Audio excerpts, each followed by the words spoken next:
Leah is an independent living palliative patient, but does not have options for respite care when she needs it.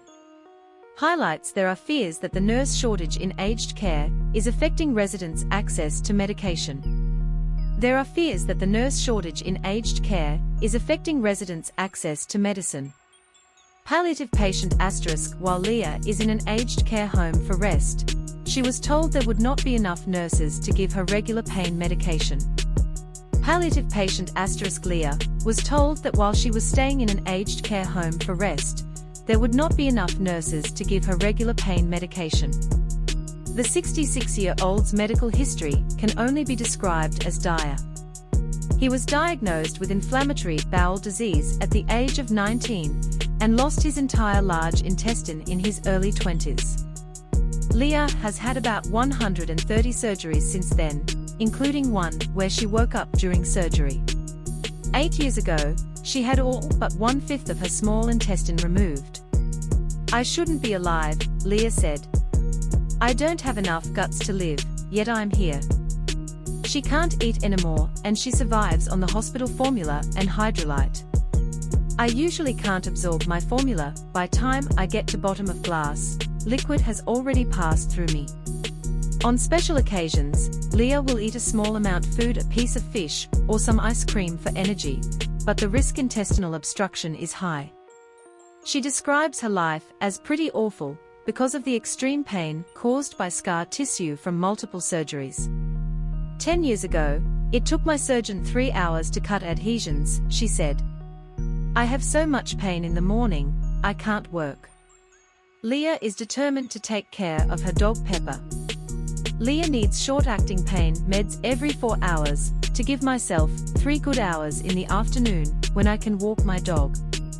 Once my beloved dog was abandoned, I'm doing my best to get him out. He's 10 now and I seriously doubt I can do that. Everything works around pain medications. You have to look after yourself." When Leah was discharged from the hospital with septicemia last year, she sought respite at an aged care facility, for which she was eligible as part of her aged package. But she was shocked when she was told there wouldn't be enough nurses on duty to give her pain meds every 4 hours. "I was pretty upset, because the people who evaluated me thought it was urgent," Leah said.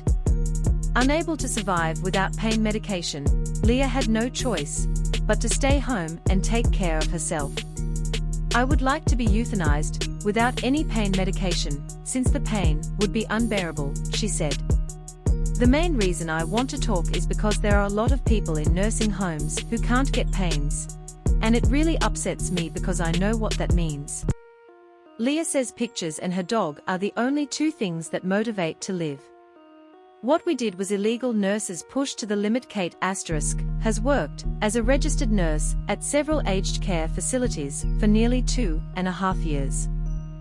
She said there aren't enough staff recruited to deliver the drugs on time. "We were screaming for extra help," she said. She said she needed a registered nurse and a registered nurse to administer narcotics. Because it's more expensive to hire registered nurses, she'll often be the only person on duty for the 140 residents, she said.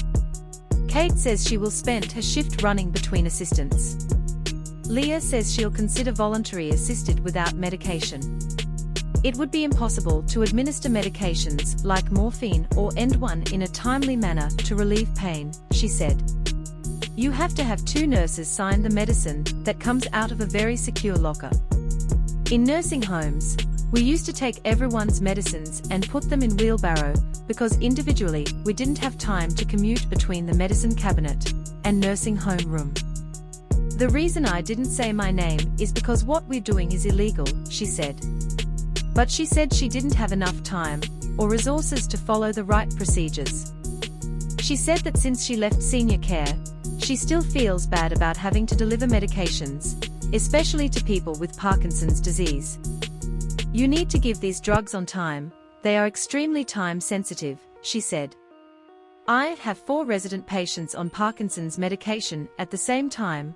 That's physically impossible to do, so I would prioritize based on who complain the least.